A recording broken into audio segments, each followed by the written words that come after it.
நீங்க இந்த வருடம் ஜெயிக்கலைன்னா எந்த வருடம் ஜெயிக்க போறீங்க? குழந்தை பெத்துக்கணும்னு நினைக்கிறவங்க எல்லாம் குழந்தை பெத்துக்கோங்க. ஆனா இனிமே தப்பா போற வண்டி கூட உங்களுக்கு ரைட்டா போகும். ஒரே ஒரு சின்ன பிரச்சனை என்ன அப்படின்னா,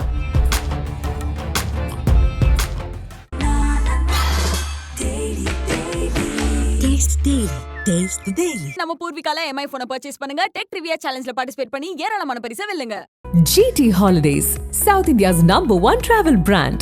You know you are special when you're with GT Holidays. கவலையின்றி சுவாசியுங்கள். உலகின் தலை சிறந்த மருத்துவர்கள் உங்களுக்கு சிகிச்சை அளிக்கிறார்கள். தங்கம் மருத்துவமனை, நாமக்கல் மற்றும் கான்பூர். கிங் டிவி நேயர்கள் அனைவருக்கும் வணக்கம். நான் உங்கள் ராம்ஜி. 2025 புத்தாண்டு பலன்கள் பார்க்க போறோம்.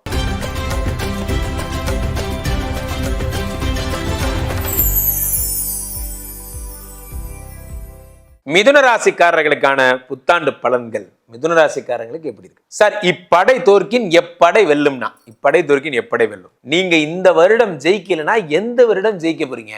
இந்த வருடம் அப்படிங்கிறது உங்களுக்கான ஒரு புதிய வருடம். அதாவது சார் நல்லா புரிஞ்சுங்க, இது வரைக்கும் பிறந்ததுல இருந்து சார் உங்களுக்கு ஜாதகம் சொல்ற என்ன தெரியுமா சொல்லியிருப்பான்? உங்களுடைய 25 வயதுக்கு அப்புறம் எல்லாத்தையும் இழந்து அடிபட்டு உதப்பட்டு மிதிபட்டு அப்புறம் அதுவே பழகிரும் அப்படியா? அந்த மாதிரி மிதனராசிக்காரங்க ஜோதிடம்லாம் கேட்டதெல்லாம் எப்படி சொல்லியிருப்பாங்கன்னா, உங்களை எப்படிலாம் வெறுப்பேற்றணுமோ. சார் நல்லா புரிஞ்சுங்க, ஆஃபீஸில் கூட எல்லாரும் டென்ஷனெல்லாம் போகிறதில்ல. நீங்கள் பார்த்துருக்கீங்களா? ஆஃபீஸில் எல்லாருக்கும் நான் திட்டுவார் சார். நம்ம கம்பெனிக்கு ஒரு 9 மணி கம்பெனிக்கு 10 மணிக்கு போவோம் சார். நம்மளை போட்டு கொடுக்குறதுன்னு ஒரு 4 பேர் உட்காந்துருப்பான். அதுக்குள்ளே மேனேஜர்கிட்ட போட்டு கொடுத்துருவான். அது மாதிரி பார்த்தீங்களா சார், பார்த்தீங்களா நீங்கள் எல்லாம் நீங்கள் கொடுக்குற இடம் அப்படிமா. அதே சாயந்தரம் 6 மணிக்கு அப்புறம் வேலைக்கு போக மாட்டோம். உட்காந்து எல்லாத்தையும் எடிட் பண்ணி முடித்து 10 மணிக்கு தான் போவோம். ஆனால் அதை சொல்கிறதுக்கு இங்கே ஒரு ஜீவன் கூட இருக்காது. பார்த்தீங்களா சார், இவன் லேட்டாக 10 மணிக்கு தான் போகிறான்னு சொல்கிறது யாருமே கூட. அது மாதிரி தான் இந்த உலகம். மிதுனராசிக்காரர்கள் உழைப்பை கொட்டியிருப்பீங்க. உங்கள்ட்ட இருக்க நெகட்டிவை மட்டுமே இந்த உலகம் சொல்லியிருக்குமே தவிர நீங்கள் நிறைய பாசிட்டிவ் பண்ணியிருப்பீங்க. அதை பற்றி நீங்களும் சொல்ல மாட்டீங்க, அவங்களுக்கும் சொல்கிறதுக்கும் உங்களுக்கு ஆள் இல்லாமல் போயிருக்கும். இதான் மிதுனராசிக்காரங்களே பெரிய ப்ராப்ளம்.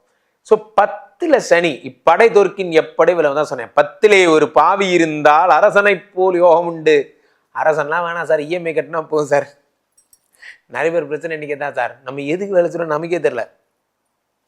உண்மையிலே சொல்ல, நம்ம எதுக்கு வேலை செய்கிறோம்? நம்ம இஎம்ஐ கட்டுறதுக்கு வேலை செய்கிறோம். ஒரே வாரத்தில் சொன்னால் சந்தோஷமாக இருக்கிறதுக்கு சம்பாதிக்கல, இஎம்ஐ கட்டுறதுக்கு சம்பாதிக்கிறோம். ஸோ அப்போது அந்த மிதுனராசிக்காரர்களுக்கு இது வரைக்கும் வாழ்க்கை இப்படி தான் ட்ரையாக போகும். 8ஆம் வீட்டில் சனி வேறு, அகப்பட்டவனுக்கு அஷ்டம சனி. வர்ற போகிறவெல்லாம் சார் சும்மா சொல்லக்கூடாது சார், என் வாழ்க்கையில் நான் பட்ட கஷ்டம். நீங்கள் யார்ட்டையா கேளுங்க, மிதுனராசிக்காரங்கிட்டலாம் கேட்டு பாருங்க. பாவம் இந்த 2.5 வருஷமாக ரொம்ப பெரிதாகப்பட்டிருப்பாங்க. அவங்க அத்தனை பேருக்கும் விடுதலை. காரணம் என்னென்னா, எட்டக்கூடிய சனி பகவான் 9க்கு வந்து 10க்கு வந்துட்டார். 10ல் இருந்த ராகு உங்களுக்கு 9ஆம் இடத்துக்கு போகிறார். இதை விட நல்ல நேரம் என்ன? ராசியில் குரு 5, 7, 9. சார் குழந்தை விஷயம், யார் யாருக்கெல்லாம் குழந்தை பாக்கியம் இல்லையோ அவங்களுக்கெல்லாம் குழந்தையே தரப்போகிறார். குரு பகவான் குழந்தையே தரப்போகிறார். குழந்தை பாக்கியம் அப்படிங்கிறது என்ன அப்படின்னு பார்த்துட்டேன்னா, உங்களுக்கு குழல் இனிது யாழ் எழுது என்பார் நம் மக்கள் மழலை சொல் கேளாதவர். நிறைய பேர் இருக்கான் சார் இந்த மாதிரி வந்து குழந்தை பெற்றுக்கிறதுலையே வெரைட்டி ஆஃப் திங்கிங்ஸ் இருக்கிறவங்களாம். நான் என்றைக்கு டீம் லீடராக வரணும், ஆமாம் அது வரைக்கும் எனக்கு குழந்தை வெயிட் பண்ணோம், என்றைக்கு டீம் லீடராக வரணும் அன்றைக்கி தான் சார் நான் குழந்தை பெற்றுக்கலான்ருக்கேன். 30 வயசில் கல்யாணம் பண்ணேன் சார், 37ஆவது இன்னும் குழந்தை பெற்றுக்கவே இல்லையே. ஏன்? பாலிசி. ஆமாம், பெரிய இன்சூரன்ஸ் பாலிசி சார். தயவுசெய்து சொல்கிறேன், இந்த வருடம் யாரெல்லாம் வந்து இந்த பாலிசிலாம் கொஞ்சம் கீழே போட்டு குழந்தை பெற்றுக்கணும்னு நினைக்கிறவங்கலாம் குழந்தை பெற்றுக்கோங்க. கல்யாணம் ஆனதுக்கப்புறம் எல்லாருக்கும் கடவுள் ஒரு பாக்கியம் தருவார். அப்பயே அந்த வரத்தை வாங்கிக்கிறவங்க குழந்தை பெற்றுக்கிறாங்க. சில பேர் என்ன பண்ணுறாங்க, உண்மையிலேயே பிறக்காமல் தள்ளி போகிறவங்க பாவம், அவங்கள விட்டுருங்க. நான் சொல்கிறது தன்னால் ஏற்படுத்தக்கூடியது, தானே வேணும்னே குழந்தை பெற்றுக்காமல் இருப்பாங்க, அவங்கள சொல்கிறேன். அவங்களாம் கொஞ்சம் ஈகோ பெருமானத்தெல்லாம் விட்டுட்டு இந்த வருடம் குழந்தை பெற்றுக்கிறது நல்லது. குரு பகவான் உடம்புலேயே உட்காந்துருக்கார், 5 பார்க்குறாரு. சொத்து சேர்த்துறது சார். இப்போ நீங்கள் இந்த அமெரிக்கா மாதிரி கண்ட்ரீஸ்லாம் பார்த்தீங்கன்னா நிறைய சொத்தெல்லாம் வச்சுருப்பாங்க. நிறைய வீடு இருக்கும், ஃப்ளாட் இருக்கும், கார் இருக்கும். எதுவுமே அவங்களுக்கு இருக்காது. எல்லாமே பேங்க்கு, கடன், இஎம்ஐ. ஒரு சொகுசு வாழ்க்கை மாதிரி அது. ஆனால் அது எதுவுமே அவங்களுக்கு கிடையாது. அந்த மாதிரி இந்தியாவில் மட்டும்தான் நம்ம என்ன பண்ணுறோம், பெரும்பாலும் எதை வாங்கினாலும் நம்ம வந்து நிறையா நம்மளுடைய காசை சேர்த்து வச்சு வாங்குகிற பழக்கம். இன்றைக்கெல்லாம் அந்த பழக்கமும் போயிடுச்சு. இன்றைக்கி எல்லாமே கடன். முன்னொரு காலத்தில் 1 லட்ச ரூபா கடன் வாங்குறதுக்கு 200 பேர்ட்டு கையெழுத்து வாங்கணும் சார். இன்றைக்கி வந்து பார்த்திங்கன்னா நம்ம மொபைலை திறந்தா போதும், மொபைல் கடன் வாங்கிக்கிறியா, பைக் கடன் வாங்கிக்கிறியா, அமெரிக்கா போகிறேன் கடன் வாங்கிக்கிறியா, இப்படியா நம்மளை கடன்காரனைக்கு விட்டான் சார். அது அப்போது இந்த 5 குடைவன் சேரும்போது சொத்து சேரும். சொத்து வந்து நீங்கள் சேர்த்து வச்சு சேர்த்துவீங்க. இந்த சொத்தை வீடு வச்சிருக்கிறவன்லாம் வீடு வச்சிருக்கிறன்னு அர்த்தம் கிடையாது. அவங்களாம் ஹவுசிங் லோன் போட்டவங்க, அப்படி வேணால் வச்சுக்கிங்க. வீடுங்கிறது வாங்கி வச்சுக்கிறவங்க தான் வீடு வச்சுக்கிறவங்க. அப்போது 5ஆம் இடத்தை பாருங்க. 7ஆம் இடத்தை குரு பார்வை பார்க்கிறார். குரு 7 பார்க்கறதுனால சார் ஃபாரினுக்கு நான் ரொம்ப நாள் ட்ரை பண்ணுறேன் சார், எனக்கு யோகம் வருது சார். சில பேருக்கு இந்த UK மாதிரியான கண்ட்ரீஸ்க்கெலாம் பார்த்தீங்கன்னா லாட்ரியில் குழுக்கள் போடுவாங்க. அந்த குழுக்களில் விழுந்தாதான் அவங்களுக்கு வந்து அந்த இதெல்லாம் ஏற்படும், அந்த வாய்ப்பு கிடைக்கும் போன்ற விஷயங்கள். 9ஆம் வீட்டை குரு பார்க்கிற பாக்கியஸ்தானத்தை பானை பிடிச்சவளுக்கு பாக்கியசாலிம்பாங்க. அதிர்ஷ்டம் பேரதிர்ஷ்டம் கிடைக்கும். நம்ம என்னவோ பண்ண போவோம், அது வண்டி நம்ம ஒரு பக்கம் வண்டி ஓட்டினா அது ஒரு பக்கம் போவோம். அந்த மாதிரி தான் சார் இது வரைக்கும் வாழ்க்கையில் நான் எந்த பக்கம் ரைட்டாக ஓட்டி லெஃப்ட்டில் திரும்பி தப்பாக தான் சார் போயிருக்கு. ஆனால் இனிமேல் தப்பாக போகிற வண்டி கூட உங்களுக்கு ரைட்டாக போகும். காரணம் என்னென்னா குரு பகவான் 9 பார்த்துறாரு. அப்போ மிதுன ராசிக்காரர்கள் உங்களுக்கு வண்டி வாகனம் ஐடி போன்ற விஷயங்கள் இன்வெஸ்ட் பண்ணுவீங்க. பெண்கள் சம்மந்தப்பட்ட விஷயங்கள், பெண்களோட ஆடைகள், அதாவது வந்து இந்த காஸ்ட்லியான ஆடம்பர ஆடைகள், ஆடம்பர அணிகலன்கள் போன்றவற்றெல்லாம் நீங்கள் அணிய உங்களுக்கு என்ன ஆகும்னா உங்களுக்கு அது பல்கி பெருகும். உங்களுக்கு வந்து அந்த அந்த இது வந்து செட் ஆகும். பெண்கள் சம்மந்தப்பட்ட வேறு என்னெல்லாம் சொல்லலாம், அந்த இதெல்லாம் சொல்கிறாங்கல்ல, அந்த பிரைடல் மேக்கப் அதெல்லாம் சொல்கிறாங்க, அந்த மேக்கப், பெண்களை அலங்காரம் பண்ணுற விஷயங்கள் போன்றவை எல்லாம் உங்களுக்கு அதிகமாகும். ஸோ அப்போ மிதுனராசிக்காரர்கள் நினைத்த காரியங்கள் எல்லாவற்றிலும் வெற்றி பெற போகிறீர்கள். இது வரைக்கும் பார்த்தனா உங்களுக்கு கல்யாணம் இல்லை வந்து கல்யாண வாழ்க்கையில் திருப்திகரமே இல்லை சார், எனக்கு இன்னொரு கல்யாணம் ஆகுமா நான் யோசிக்கிறேன் சார். கவலைப்படாதீங்க, குரு 7 பார்த்துட்டார். ஏற்கனவே பண்ண கல்யாணமே அவங்களே சார். நிறைய பேர் டவுட் கேட்குறேன் சார். சிம்பிள் டவுட் தான், குருஜி நான் ஏன் 2 கல்யாணம் பண்ணக்கூடாது? நான் 2 கல்யாணம் பண்ணால் என்ன தப்பு? Mister Muruga have 2 wives, mister Krishna have 2 wives, then why should I don't have 2 wives? ஏன் நான் 2 wife கட்டக்கூடாது? Good question. கிருஷ்ணா வந்து பார்த்தீங்கன்னா கம்சரை கொண்டிருக்கார். கிருஷ்ணா மகாபாரத யுத்தத்துக்கு தலைமை தாங்கினார். கிருஷ்ணா பல விதமான சாகசங்கள்லாம் புரிஞ்சார். அதெல்லாம் நீங்கள் பண்ணுங்க, அப்புறமா இந்த 2 மணி கதையை பேசலாம். அந்த மாதிரி முருகா இச்சை பெரிய காட், அவர் வந்து சூரபத்மனை கொலை பண்ணார், என்னமெல்லாம் பண்ணார், அவர் 2 பின்னாடி கட்டிக்கிறார். நமக்கு எதுக்கு சார் அந்த ஆச்சு? அப்போ குரு 7 பார்க்கும்போது என்ன ஆகும்னா அந்த 7ஆம் இடத்தை வந்து சார் நிறைய பேர் இந்த பழைய ஒய்ஃப் 2 ஒய்ஃப்னு சொல்கிறாங்க சார். எல்லார் ஜாதகத்துலையும் எல்லாருக்கும் மேஜர் டவுட்டே அதுதான் சார். எனக்கு 2 கல்யாணம் நடக்குமா? எனக்கு முதல் கல்யாணம் நடக்காதா? உங்களுக்கெல்லாம் என்ன சார் அப்படி ஆசை?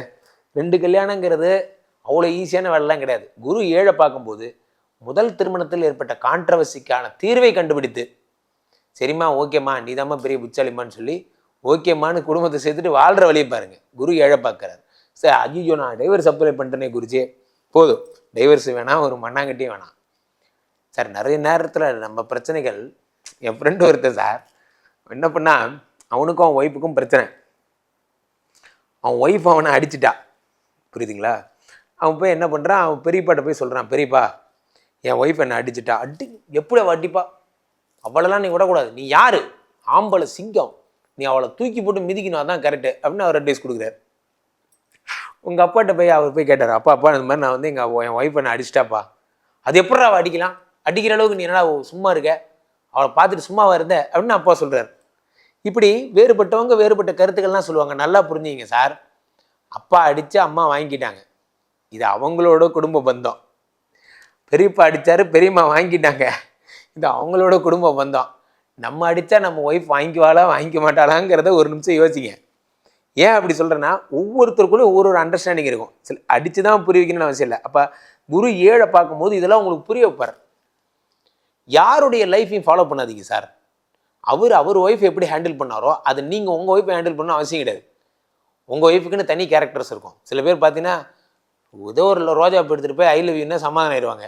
அப்போ அந்த வேலையை பண்ணிட்டு போங்க. நீங்கள் ஏங்க இவனை ஃபாலோ பண்ணுறீங்க? திஸ் மல்லிகைப்பூ பாய், திஸ் மல்லிகைப்பூ அண்ட் அல்வா பாயை நீங்கள் ஏன் ஃபாலோ பண்ணுறீங்க? இவர் வேறு டிபார்ட்மெண்ட், அவங்க காலம், இது நம்ம காலம். ஸோ அப்போ வாட்ஸ்அப்பில் ஐ எம் சாரி என்ன மன்னிச்சிருன்னு கேட்டு சமாதான பெண்கள்லாம் இருக்காங்க. ஸோ நம்ம எப்படி சமாதானப்படுத்துகிறோமோ, அப்போ குரு 7 பார்க்கும்போது அந்த தம்பதிகளுக்குள்ள இருந்த பிரிவினை, இந்த நடுவில் இருந்த அந்த சுவர் இருக்கு இல்லையா, அந்த பிரிவு சுவர், அதெல்லாம் உடஞ்சி நீங்கள் சேர்ந்துருவீங்க.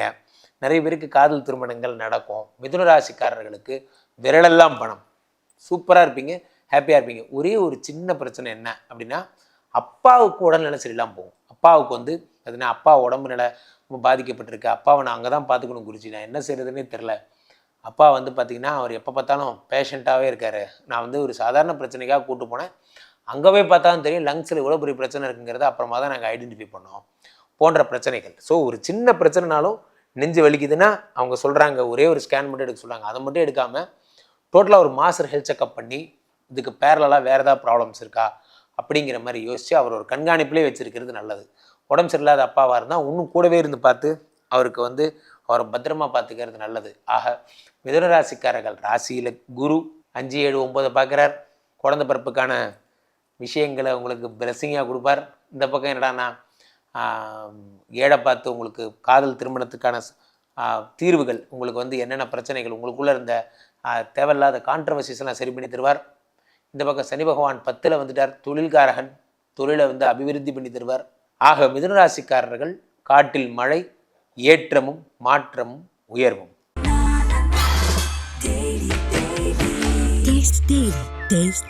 நம்ம பூர்விகால எம்ஐ போனை பர்ச்சேஸ் பண்ணுங்க. டெக் ட்ரிவியா சேலஞ்ச்ல பார்ட்டிசிபேட் பண்ணி ஏராளமான பரிசை வெல்லுங்க. GT Holidays, South India's #1 travel brand.